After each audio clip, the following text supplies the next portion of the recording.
கர்த்தர் நல்லவர், அவர் கிருபை என்றும் உள்ளது. எனக்கருமையான தேவஜனமே, இடுக்கமான வாசல் வழியாய் உட்பிரவேசிக்க பிரயாசப்படுங்கள். ஆமென். இன்னைக்கு இடுக்கமான வழியில் போவது நமக்கு பிரயாசப்படுவது கஷ்டம்தான், போக முடியாது. ஆமென். இடுக்கமான வழியில் போனால் நமக்கு என்ன நடக்குமோ என்ற சிந்தனைகள். ஆனால் எனக்கருமையான தேவஜனமே, இடுக்கமான வாசல் உங்களுக்கு ஆமென் ஆபத்தை கொடுக்காது, ஆனால் விசாலமான வழியோ ஆபத்தை விளைவிக்கும். அப்ப இடுக்கமான வாசல் வழியில் நாம் பிரவேசித்தால் என்ன நடக்கும்?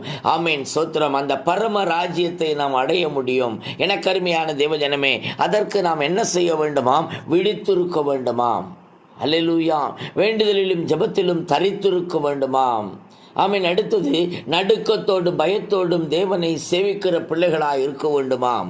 அப்பொழுது நாம் என்ன செய்யலாம்? அந்த இடுக்கமான வழியில் பிரவேசிப்போம்.